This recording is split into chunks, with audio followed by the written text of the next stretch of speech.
Healthy People, balik lagi kita di podcast Bicara Kanker episode kedua. Episode pertama kita kemarin sudah dengan dokter membahas tentang kanker serviks dan vaksinnya. Nah, masih berkaitan dengan kanker serviks, kali ini saya punya tamu spesial yang akan sharing pengalaman, kalau bisa dibilang pengalaman indah, enggak juga. Tapi yang patut kita teladani dari cerita ini, itu yang akan kami share ke Healthy People sekalian. Saya kenalkan narasumber kita kali ini, Ibu Erni. Saya manggilnya Ibu atau Mbak, awet muda sekali ini beliau ya. Nggak kelihatan kan kalau orang sakit? Hebat ya. Resep apa yang tetap membuat Ibu Erni ini kelihatan seperti orang sehat, nggak pernah ada sakit, tetap awet muda apa? Kita kulik di podcast Bicara Kanker hari ini.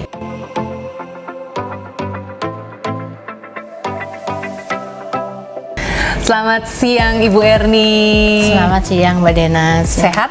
Puji Tuhan, sehat. Puji Tuhan, alhamdulillah ya. Sehat. Nah, Bu Erni, saya ini pengen berbagi cerita. Kalau dibilang cerita indah ya enggak ya Bu ya? Nggak ada indahnya. Nggak ada indahnya. Nggak ada indahnya. Nggak ada indahnya. Baik, tapi di balik cerita yang tidak indah, dengan podcast ini kita harapkan bisa menjadi inspirasi teman-teman healthy people di luar sana. Nah, Bu Erni kalau boleh tahu nih, kanker yang diderita Bu Erni ini dulu itu kanker apa sih Bu? Kalau saya dulu itu kenanya endometriosis, nah itu sudah menjalar di 3 tempat. Jadi di indung telur, di rahim, sama sudah di serviks.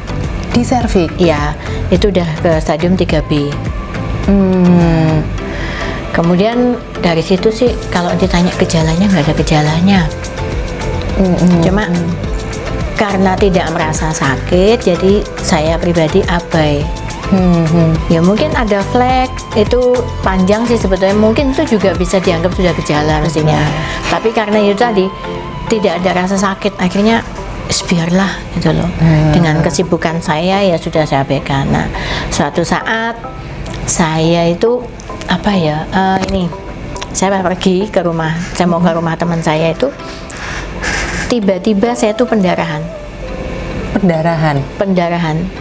Kayak orang yang hamil terus pendarahan, bleeding terus gitu Bu? Nah, posisi saya di mobil. Nah, saya kan berhenti di rest area. Saya itu pikir saya mau ke toilet. Nah, dari mobil saya mau ambil perlengkapan itu. Di mobil itu sudah saya langsung keluar. Nah, darah itu nggak keluar ke bawah, itu naik ke atas.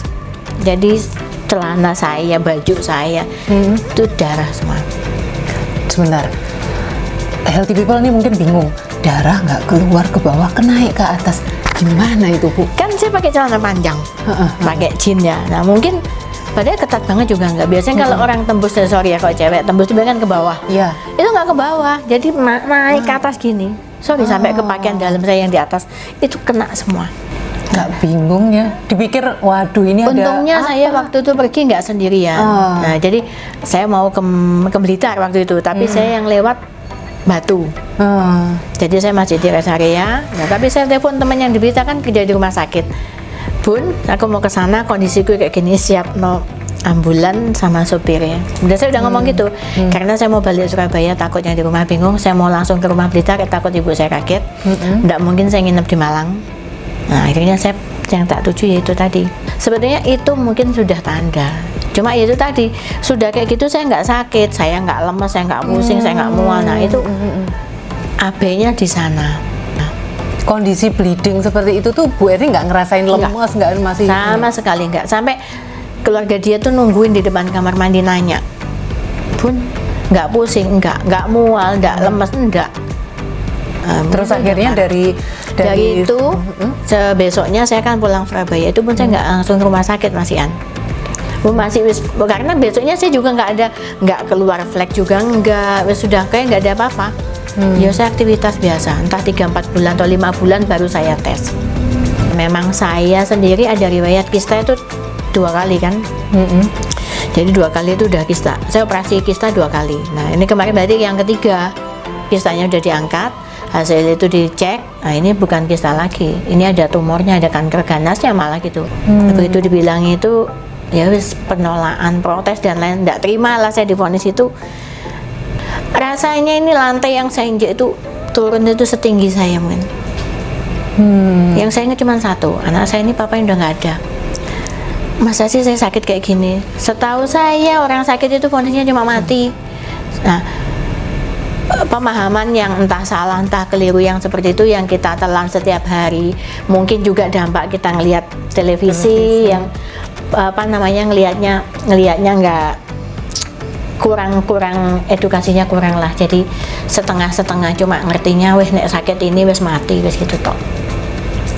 Tapi dari sana sesaat saya baru bisa mikir tuh gini, kalau memang saya sakit ini saya terima, kemudian untuk anak itu Tuhan pasti akan jaga, jadi kehidupan dia baginda saya serahkan Tuhan. Nah, jadi saya ikuti prosesnya, saya mau suruh kemo 6 kali, kemudian saya suruh sinar 25 kali, udah saya jalani.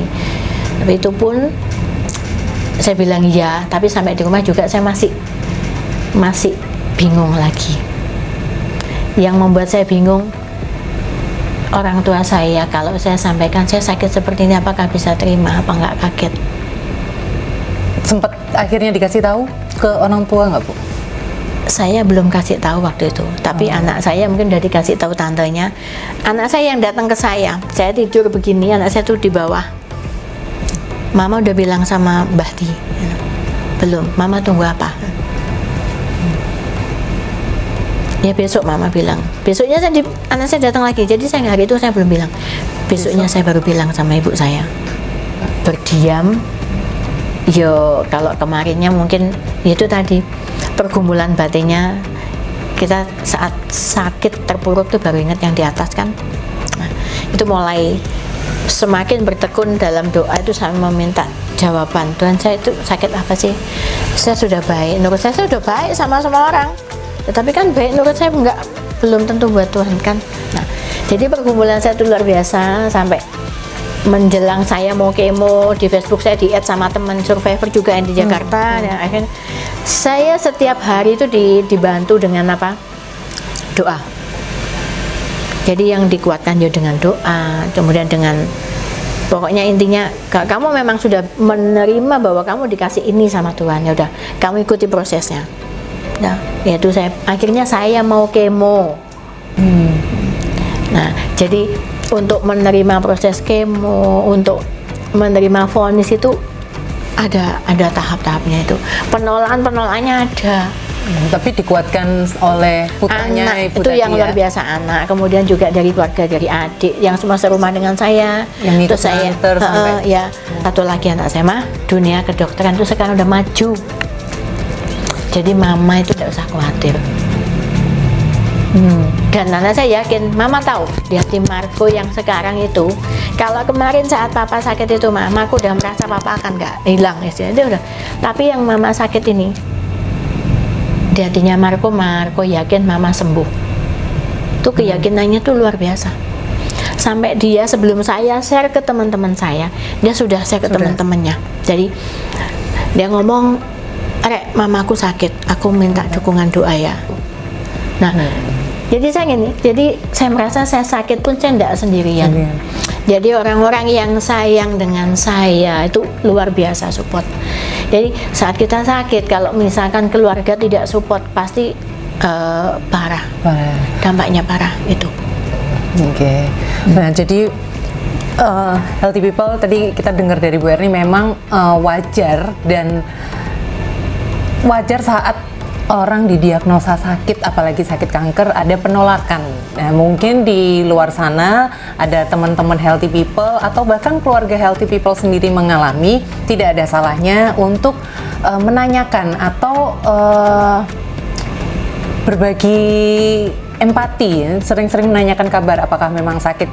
Karena contoh nyata di Bu Erni, putranya begitu perhatian dengan Bu Erni, memberikan support, mendorong Bu Erni untuk mengabarkan sakitnya ya Bu, iya, untuk mendapatkan doa bahwa mereka yakin semakin banyak orang yang mendoakan akan semakin besar cepat. pula Iya. kekuatan yang diterima untuk penyembuhan Bu Erni, begitu ya Betul, Bu ya. iya.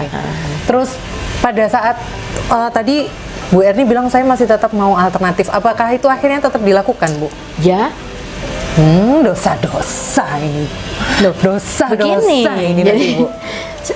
gini ya, alternatifnya kan begini. Sebelum Alternatif. pengobatan semua, kalau minum daun sirsak, rebusan daun sirsak, ya. Daun kelor, ya. Akar bajaka, iya. Ada benalu, ya. Semua yang orang referensikan ke saya minum. Tapi itu tadi ya, semua proses itu kalau hati kita nggak yakin ya, kemudian kita nggak ngepas, istilahnya Tuhan kasih saya sakit ini, kemudian Tuhan kasih ujian ini, apakah Erni ini masih setia nggak dengan Tuhan? Erni ini masih mau nggak mendekat dengan Tuhan? Nah, jadi saat saya dikasih sakit ini, betul-betul tuh Tuhan tuh menguji saya. Kesetiaan saya diuji. Kamu tak kasih sakit ini, saya ngerti nggak kamu sama aku? Gitu. Masihkah kamu semena-mena dengan badanmu? Masihkah kamu istilahnya mau memperbaiki sikap hidupmu?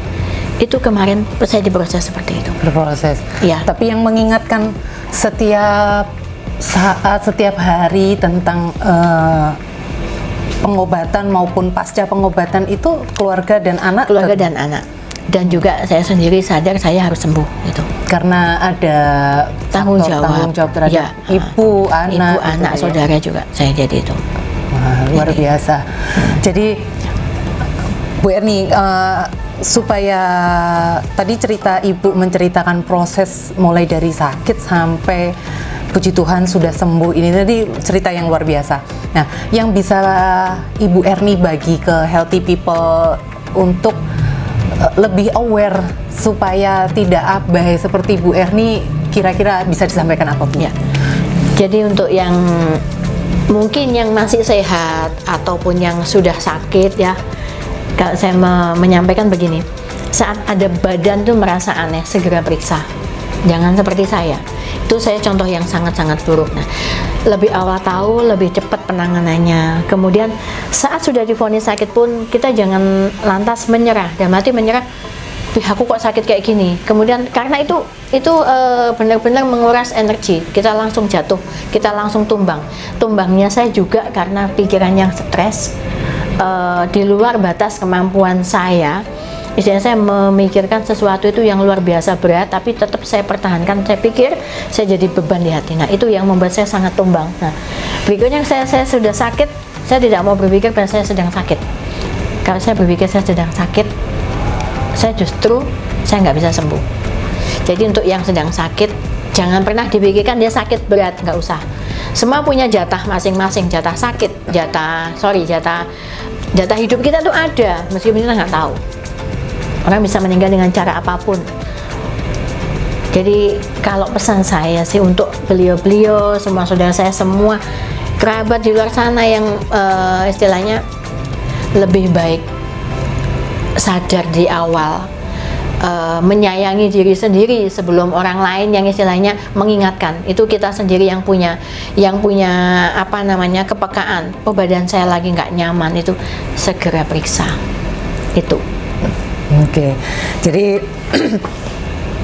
aware terhadap perubahan diri sendiri ya Bu. Ya.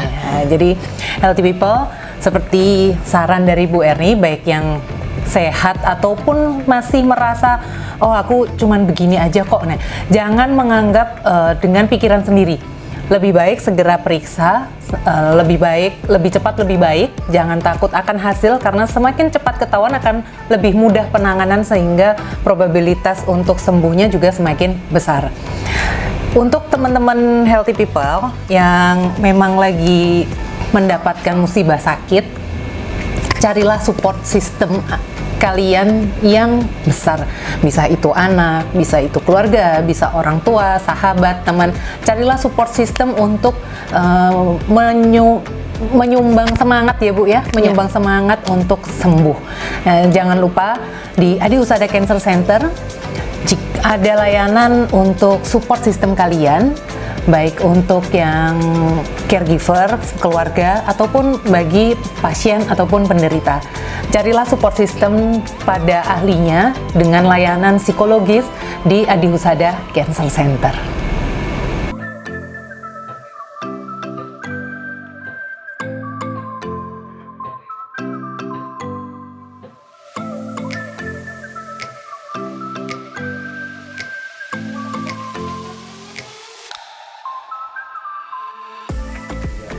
Halo, nama aku Marco, anaknya Ibu Erni. Pertama kali waktu dengar mama kena kanker, apalagi stadium 3, itu langsung drop, pusing, mau gimana nggak tahu, gimana ya. Hidup itu masih panjang, masih umur berapa waktu itu? Umur berapa? Marco, mama kan 19 ya? 2018. Ya, masih ya kuliah masih belum ada belum masuk kuliah, jadi bingung ya, pacar ya nggak ada, masa mau ditinggal mama, jadi galau, terus mikir lama gitu, akhirnya ya udahlah, mosok ikut apa kayak pusing, jadi cara jalan satu-satunya ya nyemangatinya kayak kapan hari mama pernah bilang kayak jangan kasih tahu yang lain, nanti yang lain ikut mikir, jadi kalau kayak gitu, kalau pandangannya kayak gitu kan salah, jadi kita harus ya kasih tahu yang lain biar yang lain tahu, biar yang lain ikut bantu doa, bantu support gitu. Terus waktu mama ini nggak mau kemo, takut botak, padahal ya jalan satu-satunya buat sembuh ya cuma itu. Takut botaknya sih diambil lucunya aja kan, jadi tambah lebih lucu gitu loh. Jarang-jarang mama gundul, mau lihat pertama kali mama botak gitu. Siapa lagi?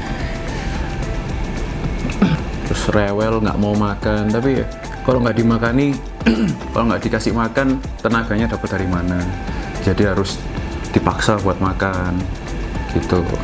Ini jadi polisinya ini. Ya kalau Marco ikutan drop juga kan, mama juga jadi ikut sedih. Jadi harus semangat gitu loh. Kalau ngeliat mama jadi jangan lesu. Kalau ngeliat mama harus full senyum, biar mama juga semangat.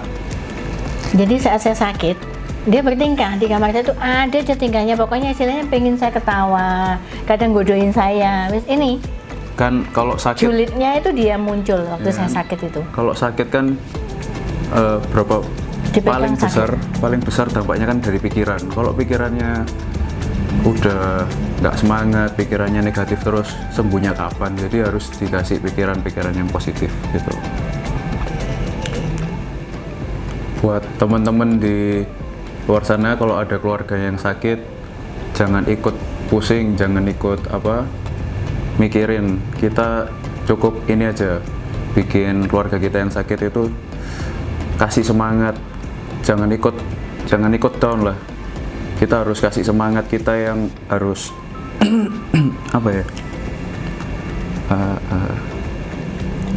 jangan nambah beban pikiran orang yang lagi sakit. Kalau keluarga kita sakit terus kita ikut sedih, ikut kan jadi beban pikiran buat orang yang sakit.